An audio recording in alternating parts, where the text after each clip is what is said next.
Bien, lors de la vidéo précédente, nous avions vu qu'à la mort d'Olivier Cromwell, en 1659, Charles II, le fils du défunt Charles Ier, qui avait été décapité, avait été rappelé au pouvoir. Ça avait été donc la restauration monarchique qui avait suivi la République, qui avait duré 10 ans.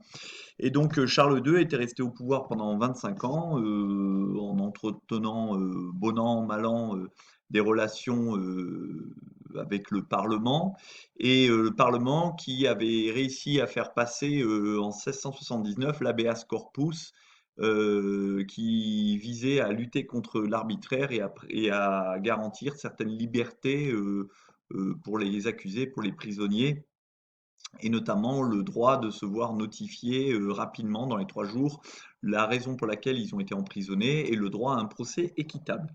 Quand Charles II décède en 1685, le pouvoir reste aux mains des Stuarts. C'est son frère Jacques II, donc autre fils de Charles Ier, qui va lui succéder. Donc Jacques II Stuart monte sur le trône. Jacques de Stuart, non, pardon, j'ai pas son portrait, excusez-moi, c'est sur un diaporama précédent. Donc Jacques de Stuart monte sur le trône, mais il ne respecte pas l'habeas corpus qui avait été accepté par son frère en 1679. En outre, il est pro-catholique, car Jacques de Stuart lui-même est catholique, comme l'était d'ailleurs son frère. Et du coup, comme je disais, hein, la majorité des, de la population anglaise qui sont, eux, protestants et puritains, donc très attachés au protestantisme le plus rigoureux, ainsi que les parlementaires, sont contre lui. Donc c'est quand même toujours délicat d'avoir un roi sur un trône qui a son peuple et ses parlementaires qui sont contre lui. Alors les tensions entre Jacques II, le peuple britannique, et notamment ses plus glorieux représentants, hein, les pères du royaume, ainsi que les parlementaires, ces tensions vont culminer suite à des problèmes de succession. Car comme vous pouvez le voir sur cette arbre généalogique, Jacques II a deux filles qui s'appellent Marie Stuart et Anne Stuart, et un fils qui s'appelle Jacques. Alors ces deux filles, Marie et Anne, sont nées d'une première union, c'est-à-dire d'un premier mariage.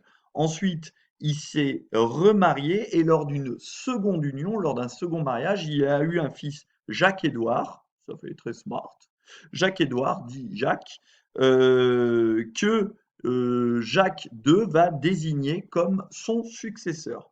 Or, Jacques, son héritier, hein, le fils qu'il a eu lors de sa seconde union, est un prétendant catholique. Or, je vous ai dit, c'est un peu compliqué, que la majeure partie de la population britannique est anglicane, c'est-à-dire protestante. Or là, on veut leur imposer un roi qui serait catholique.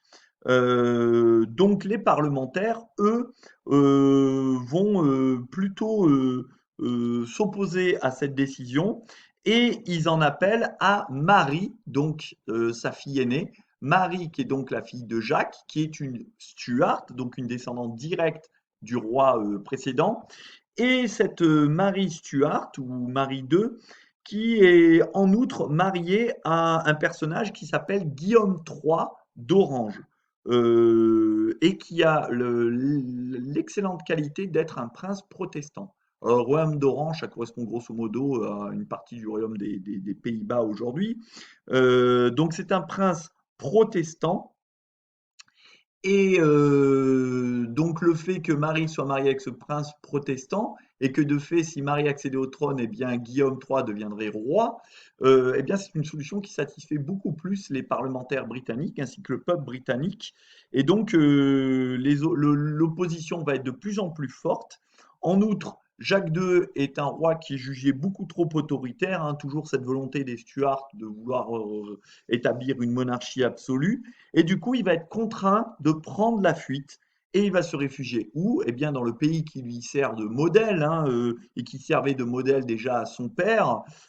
C'est le modèle de la monarchie absolue. Il va donc prendre la fuite et se réfugier en France, dans le royaume de France où il va être accueilli.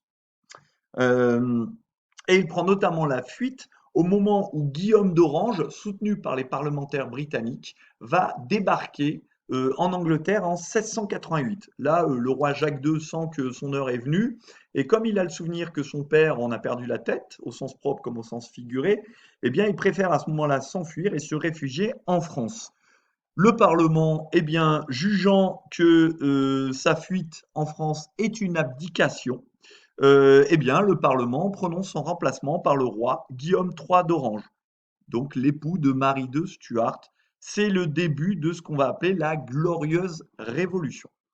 Donc ici, pour clarifier un peu qui est protestant, de qui est catholique, je vous ai mis un arbre généalogique où sont indiqués clairement, avec une couleur plutôt saumon, quels sont les rois protestants. Donc Jacques Ier et Stuart étaient protestants, son fils Charles Ier était protestant, celui qui a fini décapité. Mais Charles Ier donc a eu plusieurs fils qui ont régné, donc Charles II qui était lui-même protestant et Jacques II, donc le dernier roi Stuart, qui lui-même était catholique. Ce Jacques II a eu avec Anne Hyde d'un premier mariage, donc deux filles, Marie et Anne, et il s'est marié avec Marie-Béatrice de Modène, et il a eu un fils, Jacques-Édouard, qui lui-même est catholique. Donc Jacques II souhaitait que son fils Jacques-Édouard du deuxième mariage lui succède. Or, les parlementaires, eux, préfèrent Marie de Stuart, la fille aînée du premier mariage de Jacques II avec Anne Hyde, parce qu'elle-même est mariée avec un prince d'Orange qui s'appelle Guillaume III et qui lui-même était un petit-fils de Charles Ier par sa mère Marie. Vous me suivez jusque-là? J'espère. Guillaume III d'Orange, donc il débarque en Angleterre, je vous l'ai dit, en 1688. Hein, il est représenté ici sur cette huile sur toile en cavalier. Hein. Euh, et de son côté, je vous ai dit, eh bien, Jacques II est accueilli en France hein, par le roi Louis XIV. Il est accueilli à Saint-Germain, Saint-Germain-en-Laye, après la Glorieuse Révolution.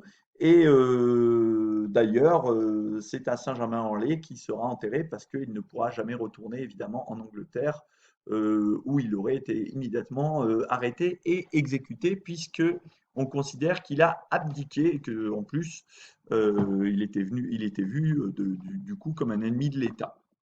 Alors, au moment de cette glorieuse révolution de 1688, qui va entraîner l'abdication de Jacques II Stuart, abdication un peu forcée suite au débarquement de Guillaume III d'Orange, eh bien, va être proclamé un texte par le Parlement britannique qui s'appelle le Bill of Rights, c'est-à-dire la déclaration du droit. Euh, c'est un bill en anglais, c'est un projet de loi hein, qui, une fois validé par le Parlement, va devenir un acte, ACT, hein, c'est-à-dire une loi. Donc le Bill of Rights, c'est l'affirmation du Parlement face à la couronne anglaise, car dorénavant, à partir de 1688, hein, le Parlement est déterminé à cadrer le pouvoir royal. C'est à cadrer, c'est-à-dire à limiter le pouvoir royal. Et donc des négociations vont avoir lieu entre des représentants du Parlement et Guillaume III d'Orange et Marie Stuart. Ces négociations sont menées autour d'un principe. Les deux souverains vont régner conjointement, c'est-à-dire ils seront rois et reines d'Angleterre. Ces deux souverains, vous les avez représentés ici, hein, Guillaume III et Marie, avec Guillaume III qui tient dans sa main gauche le Bill of Rights et la reine Marie II, donc à ses côtés. Ainsi donc, le Parlement leur offre la couronne d'Angleterre. Hein, donc, il offre la couronne d'Angleterre à la fille du roi Jacques II, Marie, et à son époux Guillaume d'Orange. Mais en contrepartie, tous les deux s'engagent à défendre la Déclaration des droits qui s'appelle le Bill of Rights.